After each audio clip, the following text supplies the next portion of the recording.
All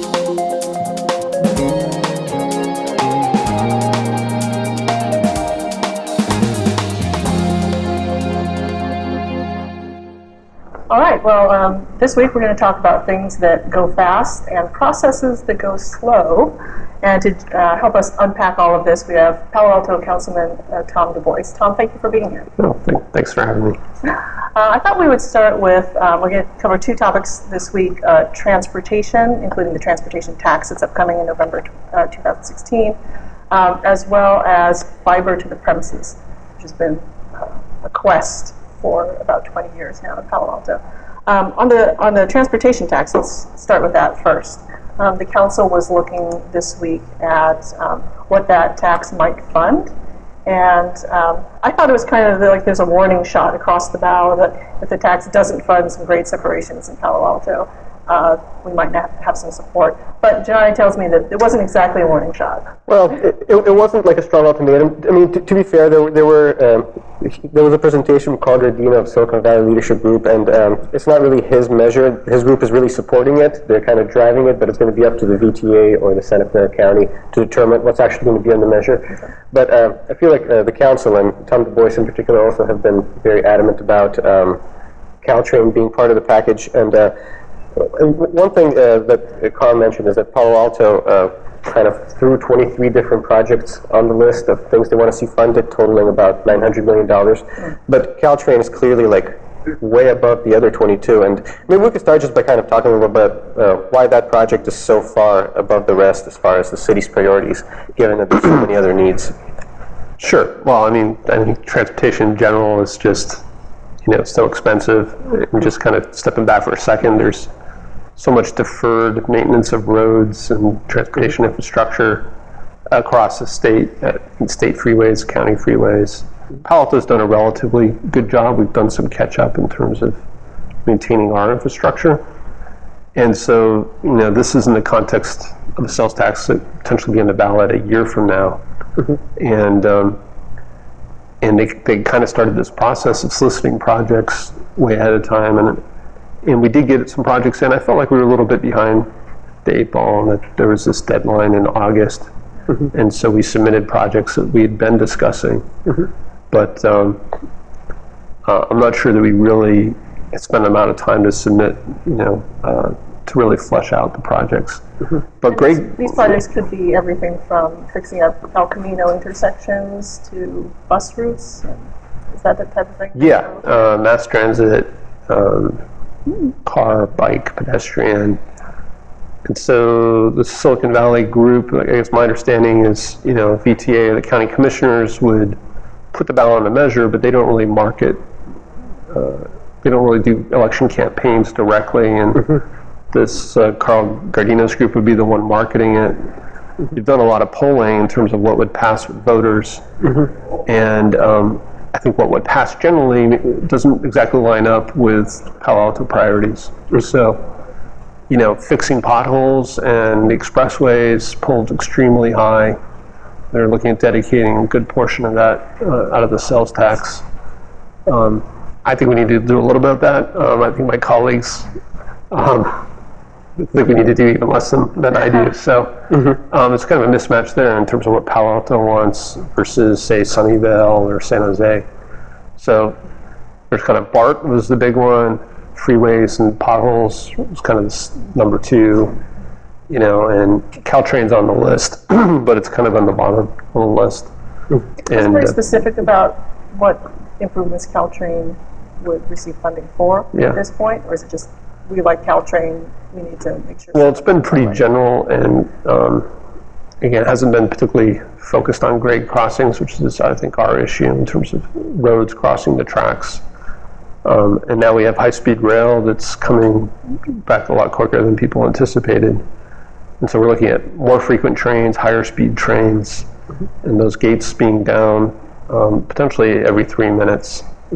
And you mentioned that, you feel the city's been a little bit behind the ball kind of getting its priorities out there. I feel like Caltrain and the issue of trenching or grade separation is actually the one issue where the city has done already a ton of work in the last, 5-6 years. Since 2009, when the whole high-speed rail kind of thing emerged.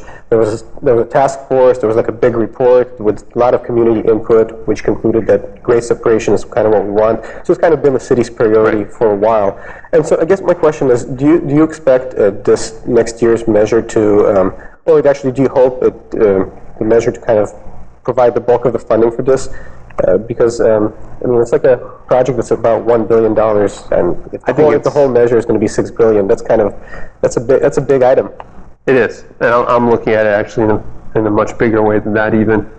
So I mean, if step back a minute, Silicon Valley Peninsula is really one of the economic powerhouses for the country, probably one of the top ones for the entire world, and I see this issue of high-speed rail up and down the peninsula not to be just a Palo Alto issue, but really a peninsula issue. And so I would like to see us start to look at a trench undergrounding these trains, really from Redwood City through Mountain View. So having cities in both Santa Clara and San Mateo County involved, and really looking at funding a project that could transform this area for the next 50, 100 years. So talking about a very big project. I think it would take a variety of funding sources, and no, the sales tax would not fund that, but it would be a good seed fund.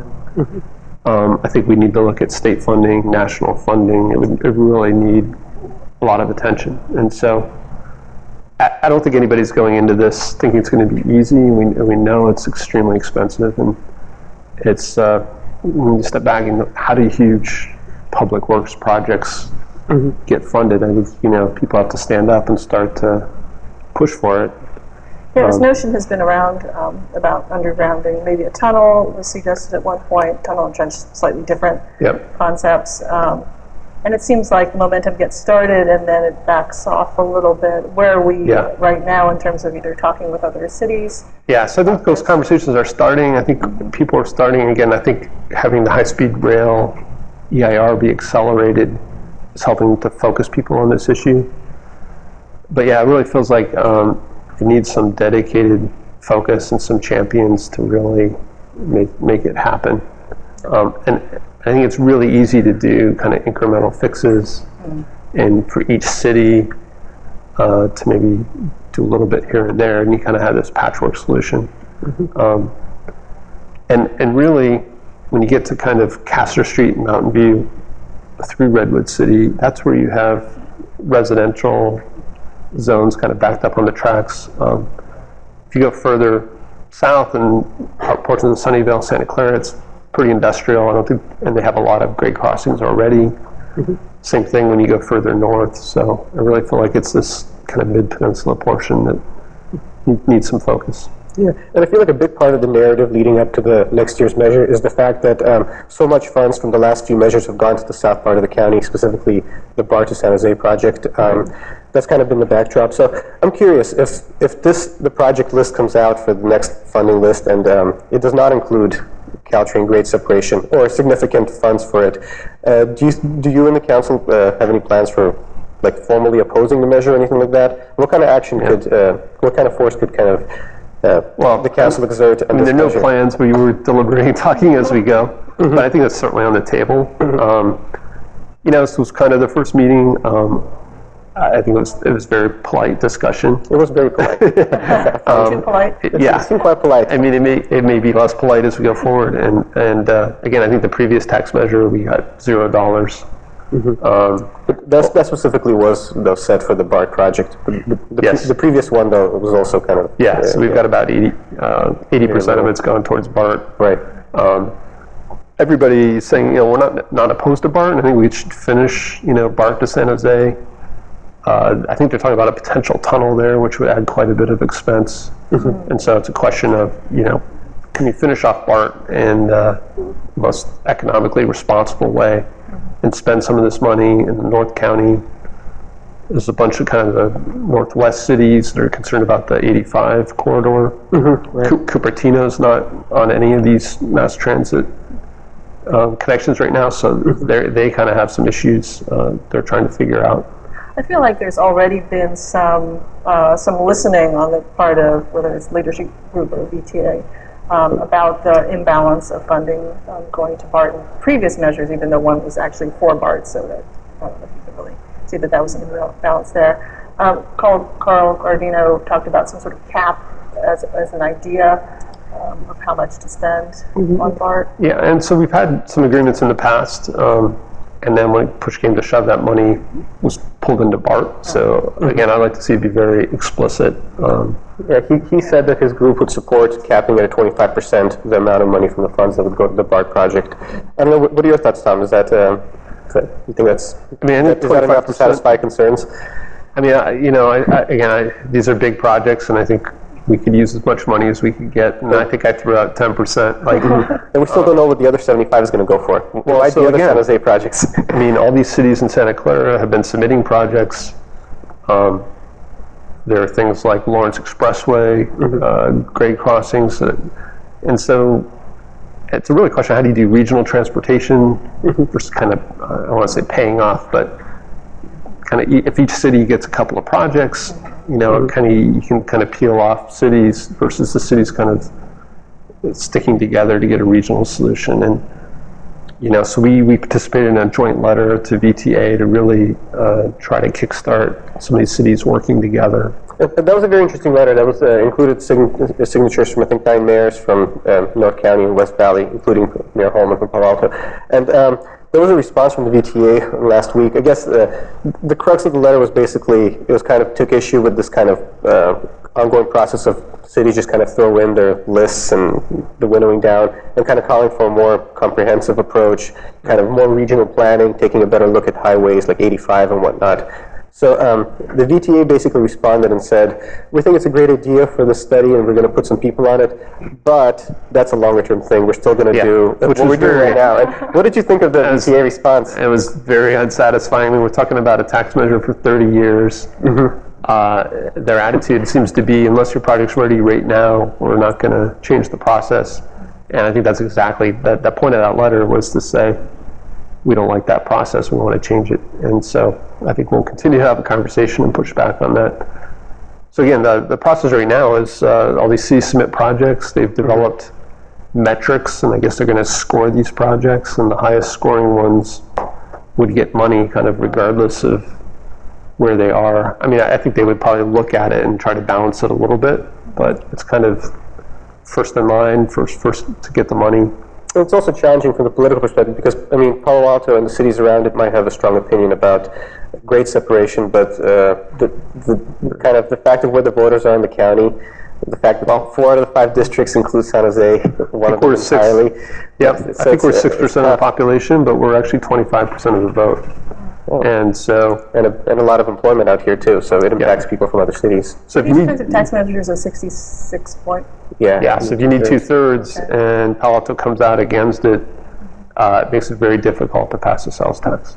I think if we could just change tracks for a second to high-speed rail, because, sorry, bad pun, but this has kind of made the issue more urgent because if the high-speed rail comes sooner, then you'll have more rail traffic sooner, and it'll be more imminent. And there's actually been some news on the high-speed rail beat in the last few weeks. There's kind of Palo Alto officials were a little surprised to learn that the High-Speed Rail Authority, which is in charge of building this San Francisco to Los Angeles line, is preparing to go ahead with environmental analysis of the northern segment, which of course Palo Alto is in the middle of. And Councilman DuBois was in actually one of the early meetings where this kind of was revealed to policymakers. And what can you tell us about this decision and the reaction?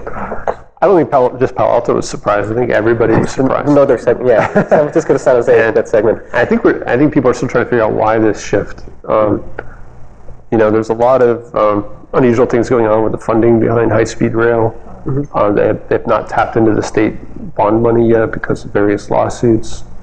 Some of the, I think, federal money they have has an expiration date. So I think they are way behind in the Central Valley in terms of you know, getting the property they need through eminent domain. And so they haven't, one of the theories is they haven't been able to spend the money at the pace that they need to. They're going to lose it. So they shifted to accelerate this EIR in order to be able to continue to have access to funds. I assume they didn't say that at the meeting. No, they did not. That's a suspicion. No. So the meeting is probably similar to what was said in the public meeting. There's very it's kind of a positive spin.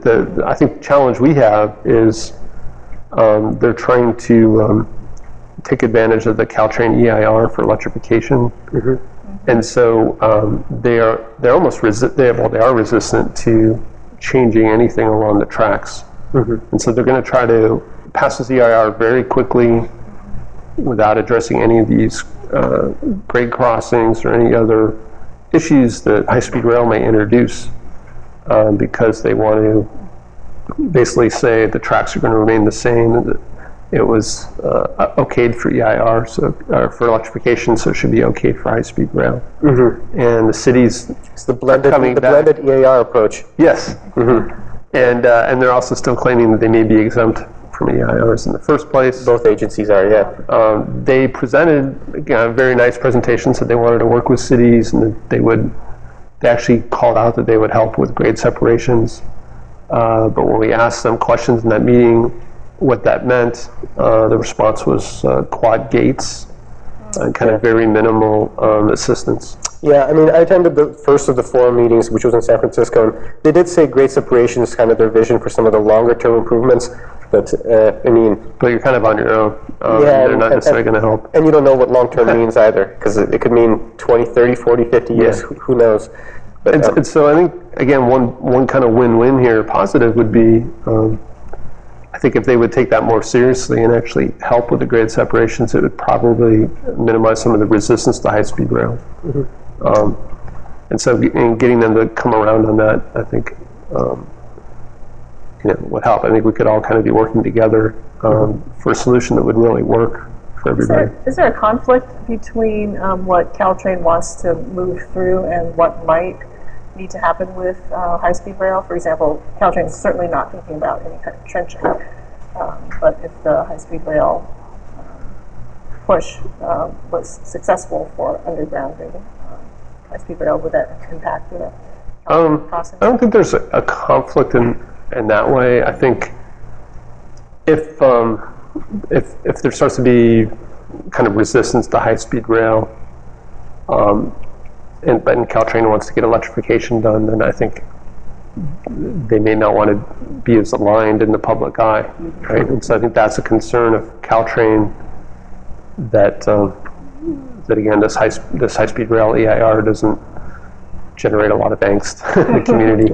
And I think Caltrain will tell you that they totally support grade separation. I mean, money is the big issue there. They'll tell you they'll be happy to work with any community that wants to pursue it. But just practically speaking, they finally got this electrification project going, got funding, thanks in large part to high-speed rail, and $700 million from there. So, which is currently unfunded. I mean, it was approved, but again, high-speed rail hasn't been able to give the money to Caltrain for the electrification. They're still very hopeful for private contributions. Right. They've been hopeful for it. And again, if we were to do trenching, I think we need to get rolling. It'd be great to kind of get those plans in place before you did all the electrification, so you're not doing that work twice. I think part of electrification, which really hasn't come into the public awareness, is what is the actual cabling going to look like? There's a couple of options on the table. I mean, one is kind of 40-foot high arches, which I think once people see that, they're not going to be too happy. They weren't happy when we saw like a beautiful arched bridge crossing 101. Right. Yeah, but yeah, there's already been a tree report on how many trees would have to be taken down for some sort of electrification. I think, and there was some sort of that already. So that's moving people. How about moving bits? Yeah. Sure. Thank you very much. Beating us to the punchline. We'll talk about fiber to the premise. I feel sort of like we need a little bit of a primer to catch people up on this mysterious dark fiber ring that's been sitting out there for almost 20 years, 1998, I think it was completed. So who would like to give us a little bit of a backstory on fiber? It's quite a backstory. I mean, we're going back to like 1996. For context, Macarena was the #1 hit in America. It's been a while. I don't think people really know what the dance is anymore, maybe, but... We can have a demonstration, I'm sure. Oh, cool. Yeah, maybe the council can demonstrate at some point. But I guess for the past few years, the council has repeatedly said that it's one of their priorities to finally make what they call fiber to the premises a reality. And what this basically means is bringing ultra high-speed internet to all the houses and businesses in Palo Alto. But every few years, there's kind of a stumbling block as there's a big debate over which model to pursue, whether it's cost effective. In 2009, there was a big, obviously 2008, 2009, there was an economic downturn, so the city's proposal back then fizzled when the investment collapsed. And more recently, there's been a big new master plan commission that just came out recently, and the Palo Alto Utilities Advisory Commission had a very long debate about it earlier this month. Split vote. And a split vote, and they basically decided that there's a lot of competition in the high-speed internet market, and the city should kind of defer pursuing anything for at least a few months. And Councilman DuBois and his colleagues are going to take up the subject on September 28th. So I guess my big question is, I know he's been going through the CTC report. I want to get your thoughts about the report and the UAC's ultimate narrow vote to defer taking action. And maybe one quick thing, I mean, so this idea of dark fiber, it's not that it's unused. It's available for businesses to use. It's actually a very successful business. The city it basically sells access to this fiber ring that I think there's 45 or 50 miles of it that have been extended over the years. And so we have $20 million that's in a fund that's been generated by the use of this fiber ring by companies. And so the question now is, should we connect homes to this same backbone? Well, that's fairly expensive. That's a costly. Yeah, so there's different components of the cost. On the technology side, the equipment price is dropping. The ability to splice fiber cable together is dropped. You can buy kind of pre-connected segments, so it's almost like Lego blocks. You can plug it all together. Obviously, labor and digging up connections from the home to the street, that's the big expense. And so there's the build-out, and then there's the operational cost. And the operational cost gets to the business model decision about who runs an ISP and what kind of services are offered. I must say I'm a little surprised, because you're talking about how the prices are dropping. This CTC report, one of its big points is about how much more expensive it is to build something like this in Palo Alto versus elsewhere. Yeah. They gave a price tag of like $77.6 million. And that's one of my biggest issues with that report. Yeah, they're saying that the prices are climbing, and you're saying they're dropping. So can you elaborate? Yeah, so we hired this consulting company with a good reputation called CTC. They priced out one particular model, which I think was the most expensive scenario, which would be for the city to hire city staff at kind of city staff salaries and pensions to go build this thing. And I think to a large degree that high price tag was labor costs. What they didn't price out, and which I was disappointed, I wanted to see kind of more rigor in the report, was outsourcing the city to basically manage the project and to control the network, but to outsource the build and outsource the operations both to a private company. And the report makes the point that private companies have scale.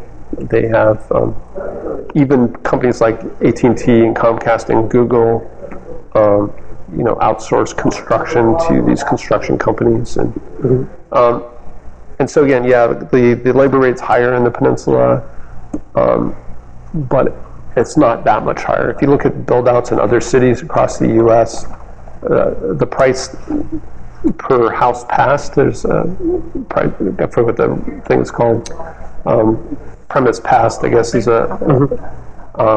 most cities are in the $500, $600 range. In past reports, ours were much closer to that. And this one, it's like $1,800. And so you really have to dig into a lot of the assumptions in the model. I want to back up and just do the devil's advocate question, which is, okay, Google Fiber, AT&T, Comcast, they all say that they're eyeing Palo Alto. They'd love to come in and provide ultra high speed. Why should the city, what's the argument for why the city should also enter into this market? Well, and so I really hope it's something that you guys push on, because there's kind of this fiber by press release. So AT&T, Comcast say they're coming to Palo Alto. What does that mean? Where are they going to go? Is it the entire city, or is it a few neighborhoods? And how much is it going to cost? And so the very high-speed Comcast service, for example, I think is usually $200 or $300 a month. and it's not necessarily available to everybody. And the same thing with the AT&T service. And so I think the first question for the city is, how do we view fiber to the premise? Is this a utility that should be have ubiquitous access, where the city has some control over pricing, and some control over future upgrades to the network? Or is this kind of a luxury good that the private market provides to people that want to pay? And I'm holding this book. Susan Crawford wrote this book called Captive Audience. It's really a history of the telecom industry in regards to fiber. And the subtitle's Telecom Industry and Monopoly Power in the New Gilded Age. And we're kind of lucky here that we actually have a choice with both AT&T and Comcast are here. Most cities in the U.S. only have one or the other. And the pace of innovation of our telecom industry has fallen way behind the rest of the world. And that's one of the reasons Google has said that they launched their service, was to really force the telecom industry to respond. And they are being successful. It's kind of worked, yeah. But they're charging $70 a month for a gigabit access, where in a lot of Asian countries it's $20 a month. So we're still paying way more for what we get than is really justified by the cost of the service. And that's where I think municipal fiber has a role. You take out the profit motive. As a utility, if you rent it as a utility, you're supposed to charge what it costs to deliver the service. And that's how electrical rates are managed in California, and water rates. And so if you could imagine fiber being run that way, you really get into this common good.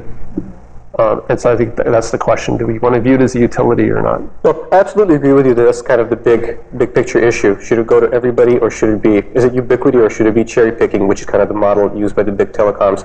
And I feel like a big part of the CTC report and the USC discussion had to do with Palo Alto shouldn't act now because AT&T and Comcast have all these projects going on.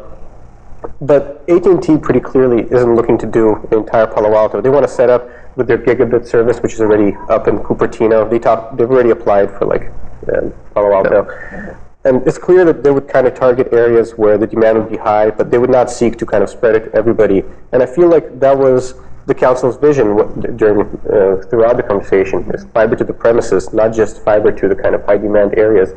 So I guess my question is, do you think that the utility staff and kind of the UAC majority are at a disconnect with the city council's kind of vision for FTTP? No, well, like you said, the UAC was pretty split. And again, majority. I think again, the conversation's been a little simplistic. I think,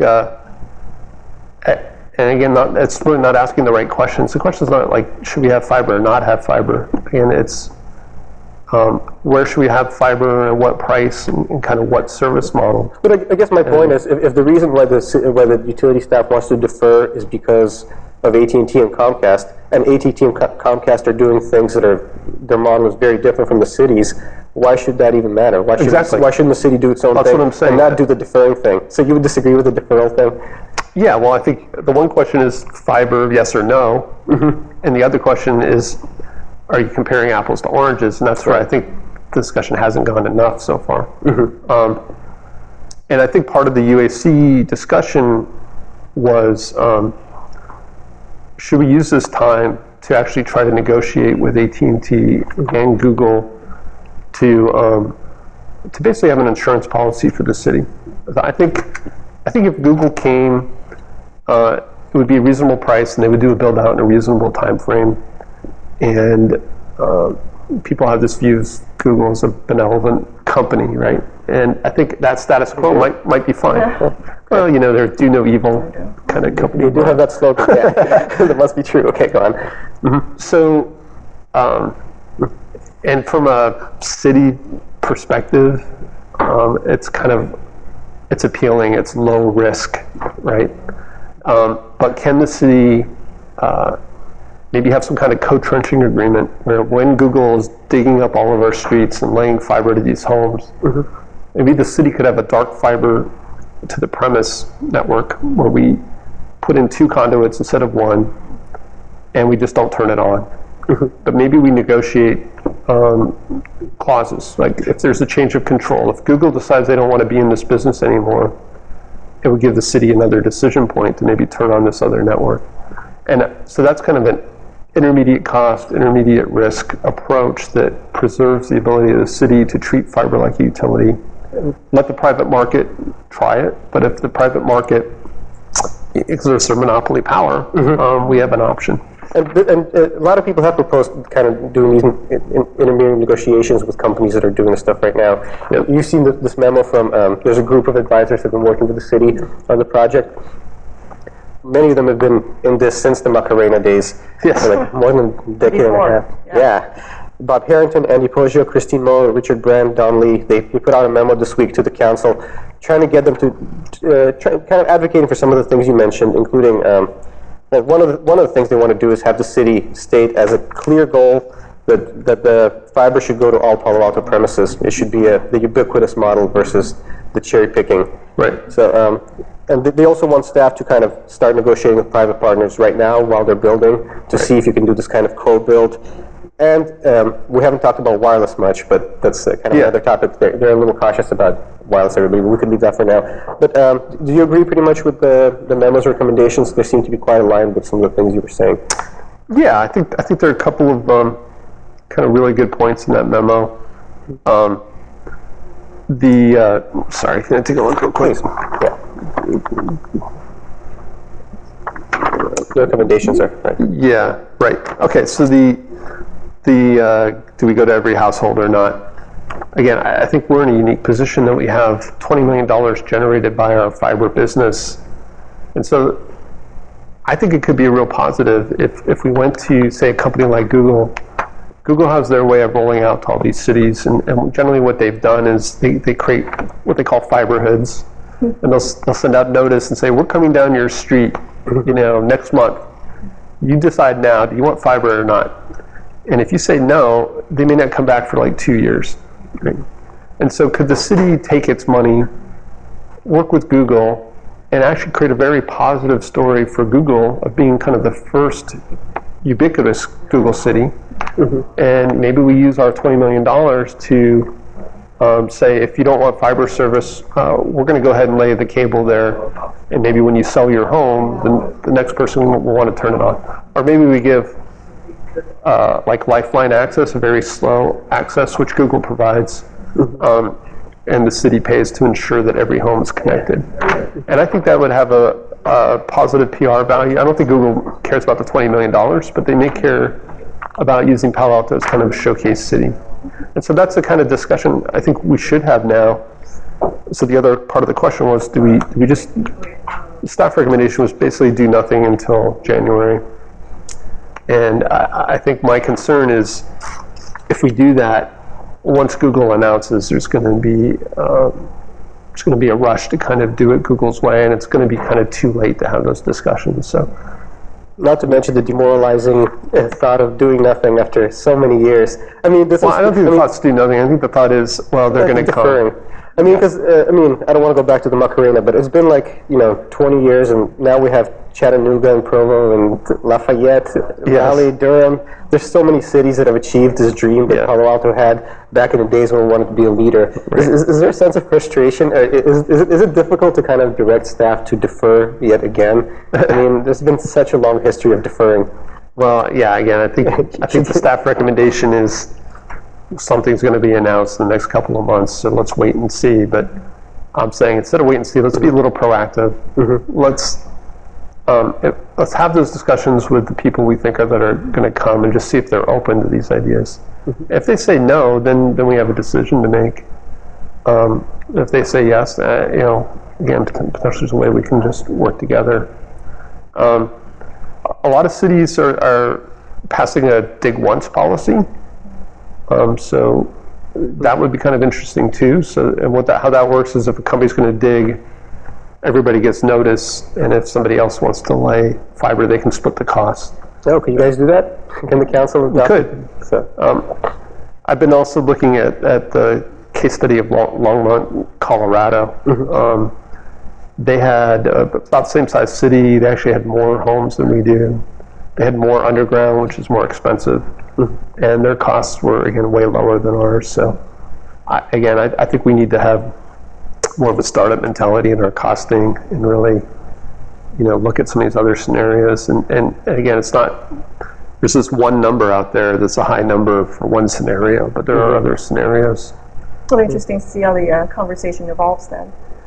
So the council is taking a look at this in September 28th. Yep. September It's a very 28th. technical, issue, and I'm very passionate about it. I'm a little bit concerned, when you take an issue like this to a council, it gets looked at kind of a very high level. Well, a lot of them have been dealing with this issue for a long time, though, so I think it's the background is already there. I mean, Liz Ness has been dealing with this since her first term. Yeah, I think she was there when they put in the dark fiber, and she's very proud of that. This should be a fun discussion on the 28th. We'll tell anyone in the public who wants to get more informed that they can talk to Tom DuBois in the intro and exchange ideas. Tom, thank you so much again for joining us for this conversation. Really Thank you. appreciate your time. For all the news, you can turn to paloaltoonline.com or check us out on Twitter at Palo Alto Weekly. That wraps it up for another Behind the Headlines.